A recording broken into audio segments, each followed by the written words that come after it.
Pekerjaan yang mulai langka di kampung halaman membuat Dedi dan istrinya Mariska harus mencari peruntungan lain di luar kota.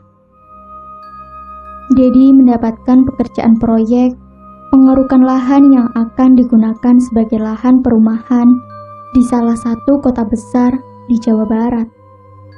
Berbekal niat kerja agar dapur tetap ngebul, Dedi menerima proyek untuk mengawasi pengerukan tersebut.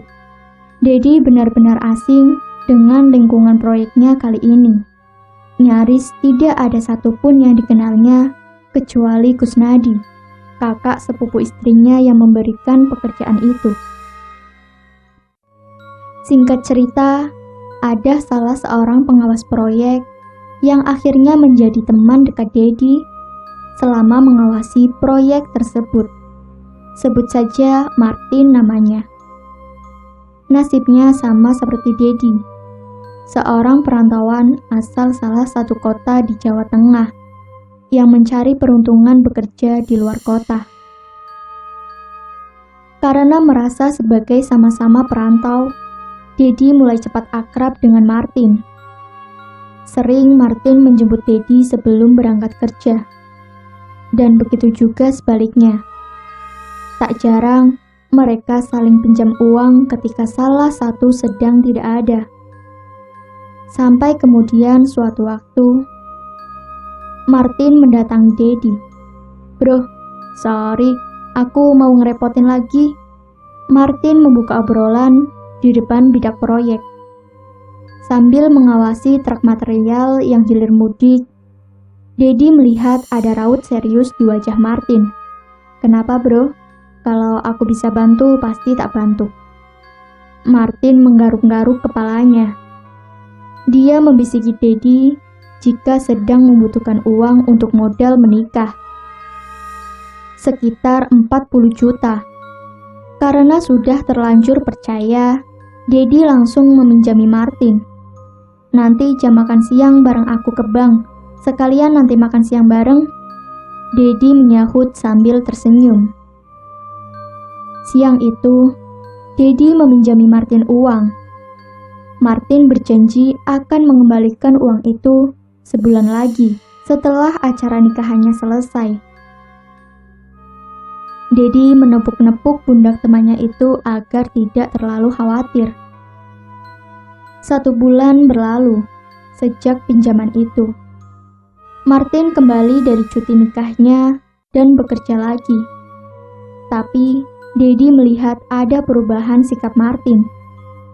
Sejak kembali dari kampung, Martin sudah jarang main ke rumah Dedi. Di proyek, Martin juga seperti tampak menghindar. Sempat Dedi menunggu di depan parkiran hanya untuk menemui Martin. Tapi lagi-lagi, Martin hanya tersenyum lalu pergi. Dedi sempat bingung dengan kelakuan Martin. Sampai suatu hari, Dedi mendapat telepon dari kampungnya jika anaknya sedang membutuhkan biaya untuk sekolah. Ditambah lagi orang tua kandungnya membutuhkan kendaraan untuk mengantar jemput anaknya. Proyek saat itu belum pencairan. Dedi akhirnya berusaha menemui Martin di rumahnya untuk menagih hutang. Dedi mencoba berbicara baik-baik, tapi tak disangka Martin malah marah-marah. "Kalau aku punya uang pasti aku bayar. Proyek belum cair mau bayar apa?" kata Martin di depan pintu rumahnya. Dedi kaget dengan reaksi Martin. Karena merasa benar, Dedi ikut marah. Dia memberi batas tempo waktu 1 minggu kepada Martin, lalu pergi tanpa mengucap salam. Martin terlihat memasang wajah benci kepada Dedi yang menggeber motornya. Persahabatan keduanya tak sama lagi setelah hari itu. Jika bertemu di proyek, Martin menunjukkan tampak sinisnya kepada Dedi. Begitu juga Dedi. Pernah sekali saat kendaraannya berpapasan dengan Martin, Dedi sengaja berteriak, "4 hari lagi utangnya dibayar!" sambil terus melaju. Sampai kemudian hari ke-6 setelah kejadian penagihan. Dedi tak sengaja berpapasan dengan Martin yang akan keluar ke parkiran. Tak seperti biasanya, raut wajah Martin tampak bersahabat. "Uangnya besok ya bro, nanti aku antar ke rumahmu," kata Martin sambil memasuki mobil. Dedi merasa heran, tapi akhirnya membalas senyum temannya itu. Sore harinya ketika sampai di depan rumah kontrakan, Dedi diberitahu istrinya jika Martin sempat mampir. "Dia kesini nyari kamu mas, memangnya kamu nggak ke proyek?" tanya Mariska sambil menyapu. "Lah, tadi siang ketemu aku kok dek. Kok bisa nyari aku di sini?" Dedi menyahut. Mariska hanya menggeleng. "Cuma tadi dia bawa kresek hitam, aku pikir mau ditaruh di sini, ternyata dibawa lagi." Dedi yang masih bingung lalu masuk ke dalam rumah. Dia mencoba menelepon Martin, tapi nomor teleponnya tak aktif. Dikirimnya pesan WA menanyakan maksud kedatangannya, tapi tak terkirim. Selepas maghrib, Dedi merasakan tubuhnya seperti masuk angin berat. Dia sempat meminta Mariska membuatkan wedang jahe, lalu tiduran ke dalam kamar. Di atas kasur, Dedi merasa tubuhnya mendadak berat. Dipakainya selimut sampai sebatas leher. Tak lama, dia pun tertidur. Di dalam mimpinya, Dedi merasa masih berada di dalam kamarnya. Dedi melihat ada sosok besar yang sedang duduk di sampingnya. Sosok itu membelakangi Dedi. Tiba-tiba kepala sosok itu menoleh. Wajahnya hitam legam. Hanya 2 bola matanya putih yang tampak. Sosok itu lalu berdiri dan melompat ke dadanya. Dedi ingin memberontak, tapi tubuhnya serasa seperti tidak bisa digerakkan. Mulutnya berusaha berteriak, tapi tak keluar suaranya. Sosok itu terus mendelik, mendekatkan wajahnya ke muka Dedi. Sesaat kemudian, Dedi bangun dari tidurnya. Tubuhnya dirasakan sangat panas. Lampu kamarnya dimatikan, hanya sedikit cahaya masuk dari pintu yang terbuka. Mata Dedi yang masih linglung mencari-cari istrinya. Dia berusaha memanggil, tapi suaranya seperti tertahan. Mata Dedi tak sengaja menangkap wujud besar yang sedang berdiri di belakang pintu. Tubuhnya sama besarnya seperti yang ada di mimpinya tadi. Keringat Dedi menggucur. Suaranya tak bisa keluar. Sosok bertubuh besar dengan rambut panjang itu perlahan mendekat. Dedi mencoba menggapai-gapai tangannya, meraih apa yang bisa dipegang. Telunjuknya lalu menyentuh gelas wedang jahe dingin yang ada di atas meja. Dedi menariknya sampai gelas itu jatuh. Sosok itu nyaris menyentuh tubuh Dedi. Tapi istrinya datang hampir bersamaan lalu menyalakan lampu. "Kok gelasnya dipecahkan, Mas?" kata Mariska sambil memungut pecahan beling. Dedi menarik nafas panjang sambil menarik punggungnya bersandar ke ujung ranjang. Mariska lalu meraba dahi Dedi yang berkeringat. "Panas banget, Mas. Besok kita periksa ya." Dedi hanya bisa mengangguk pelan.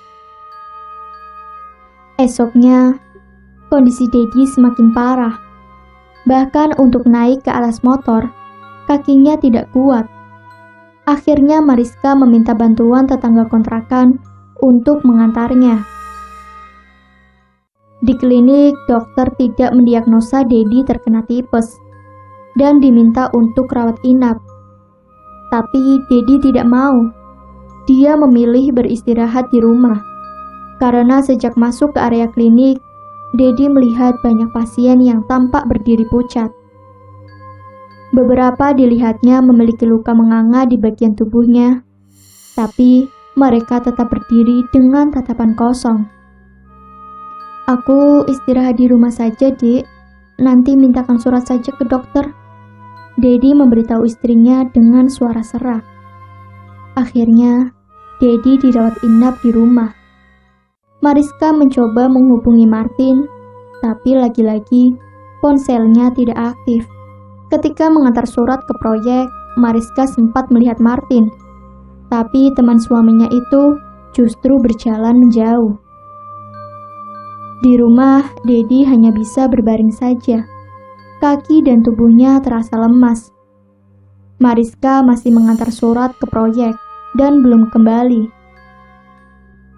Menjelang maghrib, hujan tiba-tiba turun dengan derasnya. Jam menunjukkan pukul 5:30 sore. Dedi yang setengah tertidur terbangun karena suara jendela. Bingkai jendela terbuka tutup terkena angin.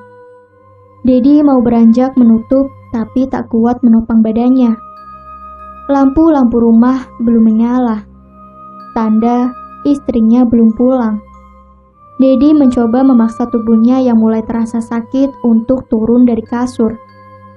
Baru setengah kakinya turun, suara jendela berhenti berbunyi. Dedi menatap ke arah jendela yang remang-remang masih terlihat. Sosok yang sempat muncul di mimpinya berdiri di luar jendela. Tubuhnya legam dengan rambut kasar, hampir sepanjang tubuh. Tangan sosok itu lalu masuk ke dalam rumah, lalu menyusul pelan-pelan semua anggota. Tubuhnya seperti menyusut lalu membesar setelah masuk dari jendela selebar 1/2 meter. Tangan Dedi mencekram spray, lalu tubuhnya terjatuh ke belakang. Makhluk itu mendekati Dedi lalu menindihnya. Tangannya mencekram dada Dedi sambil mengucapkan bahasa yang tidak dimengerti. Dedi merasakan panas dan perih di sekujur dadanya ketika jari-jari makhluk itu mulai menekan. Tak lama kemudian Dedi pingsan. Sekitar pukul 11 malam, Dedi baru tersadar. Di depannya sudah ada beberapa tetangga kontrakan yang tampak berkeringat. Dedi tampak bingung. Dia melirik ke depan pintu, ada istrinya yang sedang berbicara dengan ketua RT. Seluruh kamar tampak berantakan. "Sudah bangun dia, Bu," kata Effendi, tetangga kontrakan setelah melihat Dedi membuka mata. Mariska yang ada di depan kamar langsung berlari masuk. Dedi ingin mengatakan sesuatu, tapi suaranya hanya keluar kecil dan serak. Mariska lalu menyodorkan gelas kecil berisi air putih. Setelah tetangga mulai pulang satu persatu, Mariska yang tampak sembab matanya menceritakan jika Dedi sempat kesurupan. Semua barang di kamar dibanting. Karena tetangga sebelah mendengar suara berisik, dia lalu berusaha masuk ke dalam rumah. Begitu sampai rumah, tetangga itu hanya melihat kegelapan. Lalu, tiba-tiba dia disergap oleh Dedi yang langsung berusaha mencekiknya. Tetangga itu langsung berteriak-teriak dan mengundang tetangga lainnya masuk. "Kata Pak RT, tadi kamu sepertinya ada yang mengganggu, Mas," kata Mariska. Dedi hanya menggeleng lemah menanggapi cerita istrinya. Semua kejadian terasa begitu cepat dan nyata. Malam itu, Pak RT dan tetangga sebelah kontrakan begadang menunggu Dedi. "Dek, aku jangan ditinggal-tinggal lagi ya, sampai sembuh," kata Dedi berbisik dengan suara serak dan pelan. Mariska mengangguk, mendengarkan permintaan suaminya. Setelah kejadian hari itu, kondisi Dedi terus memburuk. Kakinya benar-benar tak bisa digerakkan. Dedi pun harus buang air dari atas kasur dengan pispot. Ketika diberi makan, Dedi juga selalu memuntahkan makanannya. Setiap disuapi makanan itu masuk, tapi tak lama semuanya dimuntahkan. Mariska pernah melihat ada serambut mirip lumut berwarna hitam pekat di antara muntahan Dedi. Padahal waktu itu Mariska hanya menyuapinya dengan bubur tanpa lauk. Karena kondisinya semakin lemah, Dedi akhirnya dipasangi selang infus di dalam kamar. Dedi sempat dibawa ke rumah sakit, tapi lagi-lagi dokter tak menemukan ada penyakit aneh. Setelah memeriksa semua kondisi tubuhnya, dokter hanya memberikan vitamin melalui infus. Seharusnya Dedi menginap selama 4 malam, tapi di malam kedua, Dedi terpaksa pulang. Saat itu Mariska sedang keluar untuk membeli beberapa keperluan. Dedi ditinggal sendiri di dalam bangsal yang ruangannya jadi satu dengan sekitar 7 orang pasien lainnya. Kebetulan tiba waktu menjelang jam bersih-bersih ruangan. Jadi, semua gorden pembatas pasien dibuka sehingga bisa melihat satu sama lain. Dedi tak bisa banyak bergerak, hanya saling melirik dengan pasien lainnya. Hanya 2 pasien di ujung ruangan yang dijaga keluarganya. Di depan ranjangnya, Dedi melihat ada pasien kakek tua yang melihat ke arahnya. Kakek itu duduk bersandar ke dinding ruangan. Kakek itu lalu menunjuk ke arah kiri Dedi. Spontan, Dedi menoleh. Lagi-lagi Dedi melihat sosok hitam berambut panjang yang ditemuinya di rumahnya.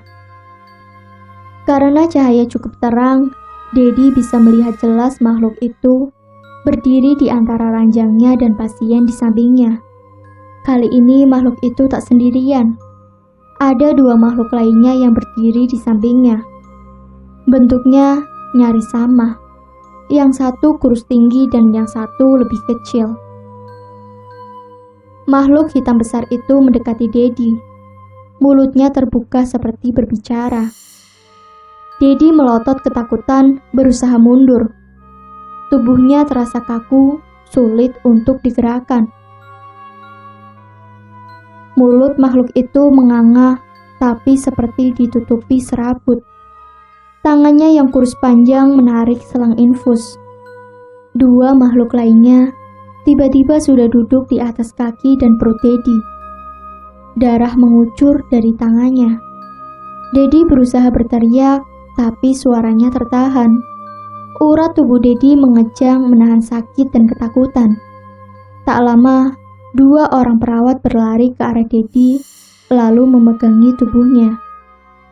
Dedi kembali pingsan. Ketika bangun, dia sudah berada di ruang isolasi. Mariska dan kakak sepupunya, Kusnadi, ada di sebelahnya bersama seorang dokter. Dedi masih merasakan kepalanya pusing. Dari obrolan dokter itu, Dedi mendengar jika dirinya tadi melepas jarum infus dengan paksa. Pasien lain yang melihat itu ketakutan. Apalagi, kata pasien-pasien, Dedi sempat menusuk-nusuk jarum infusnya ke tangannya. Dedi lalu melirik ke lengannya yang sudah ditutupi beberapa plester dan perban. Malam itu, Dedi terpaksa pulang. Biaya untuk pindah ke ruangan khusus cukup tinggi. Mariska memilih untuk membiarkan Dedi rawat jalan di rumah, sekaligus mengurangi biaya pengeluaran. Mulai kejadian di rumah sakit, Mariska hampir tidak pernah meninggalkan Dedi. Karena setiap kali ditinggalkan, Dedi seperti orang ketakutan. Matanya menoleh ke kanan kiri sambil menggeram. Seminggu berjalan, kondisi Dedi semakin memprihatinkan. Tubuhnya sudah benar-benar kurus. Mariska mulai kesulitan membedakan antara Dedi dalam keadaan bangun atau tertidur. Matanya hanya menatap ke atas dengan mulut menganga yang sesekali menutup. Mariska pernah mencoba mendatangi Martin untuk menagih hutang, karena kondisi keuangan sudah semakin menipis. Mariska menitipkan Dedi kepada tetangga, lalu pergi ke proyek. Tapi bukannya simpati, Martin malah berusaha seperti tidak peduli. Nanti kalau si Dedi udah sembuh baru aku bayar hutangnya. Kok malah istrinya yang nagih? Umpat Martin sambil terus memantau proyek. Mariska pulang dengan tangan kosong. Hatinya memendam amarah sekaligus kecurigaan. Karena selama ini, setahunya Martin dan suaminya sangat dekat. Sampai hari ke-20 setelah awal sakit, Dedi sudah seperti mayat hidup. Hampir seharian tidak ada gerakan dari tubuhnya, kecuali dadanya yang naik turun lemah. Orang tua Dedi akhirnya ikut datang menjenguk bersama anaknya. Mereka membawa serta paman Dedi yang bernama Muchtar. Begitu datang, melihat kondisi Dedi, Muchtar yang di kampung kelahiran Dedi sering mengobati orang-orang sakit dengan cara alternatif, langsung membuang ludah. Dia lalu mengambil wudhu dan melakukan sholat hajat. Selepasnya, Muchtar mengumpulkan orang tua Dedi dan Mariska. Di dalam kamar, gantian orang tua Mariska yang menjaga Dedi. "Kang Mas, Mbak, Mariska, Dedi koyone kena gangguan. Parah," kata Muchtar kepada 3 orang di depannya. "Tambah nono saiso mutar, aku manut karo awakmu," jawab Bapak Dedi pasrah. Mariska dan Ibu Dedi juga sependapat. Akhirnya, malam itu juga Mariska diminta mengumumkan jika Dedi dalam kondisi sakaratul maut. Semua orang yang mengenal Dedi, terutama teman-teman proyek, dikabari agar berkenan datang ke rumahnya. 15 menit setelah kabar itu disampaikan, satu persatu orang datang. Tak sampai 1 jam, sudah ada 30-an orang yang memenuhi rumah kontrakan Dedi. Sebagian besar teman proyeknya. Di antara orang-orang itu, Mariska melihat Martin yang datang dengan baju koko. Martin terlihat penasaran melihat kondisi Dedi. Kepalanya menjumbul dari sela-sela tamu yang memenuhi kamar. Tubuh Dedi sendiri sudah ditutup kain jarik oleh Muchtar. Di samping-sampingnya juga ditutupi kain jarik yang dibentangkan. Jadi, mereka yang datang tak bisa melihat dengan jelas. Setelah semua tamu berkumpul, Muchtar mengajak mereka untuk berdoa bersama di ruang tengah. Masing-masing tamu diberi segelas air putih, yang kata Muchtar digunakan untuk menampung doa. Para tamu sempat bingung, tapi Muchtar beralasan jika itu sudah menjadi adat di desa Dedi. 30 menit setelah berdoa, tamu-tamu akhirnya mulai pulang. Muchtar menyuruh Ibu Dedi mengumpulkan air itu ke dalam wadah baskom. Martin pulang bersama orang-orang itu.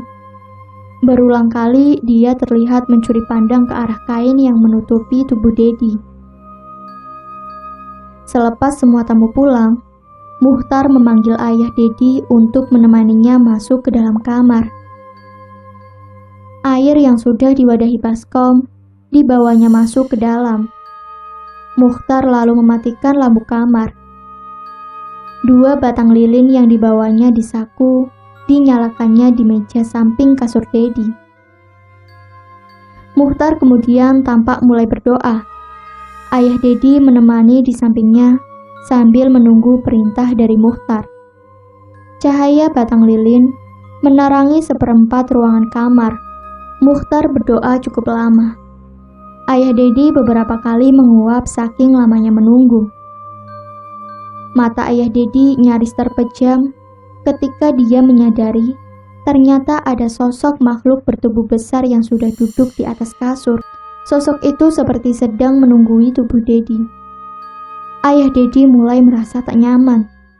Di sampingnya, Muchtar masih menunduk sambil membuka telapak tangan. Sosok itu tak bergerak, tapi terasa sekali aura kamar menjadi lebih pekat ketika sosok itu muncul. Ayah Dedi tak bisa melihat jelas wajah makhluk itu, tapi kepalanya terlihat lebih besar dari ukuran manusia normal, dengan rambut mirip ijuk yang panjang. Kain jarik yang dibentangkan menutupi tubuh Dedi tiba-tiba seperti bergerak dari dalam. Muchtar tiba-tiba menghentikan doanya. "Baskome Kang Mas, gorene," kata Mukhtar. Ayah Dedi lalu mengangkat baskom yang ada di sampingnya. Mukhtar mengibahkan kain yang sebelumnya menutupi Dedi yang sedang terbaring. Ayah Dedi hampir berteriak menjatuhkan baskom. Mukhtar buru-buru mengambil baskom itu. Ayah Dedi melihat seekor ular sedang melilit perut anaknya. Di atasnya ada seekor buaya yang sedang mencakar dada Dedi.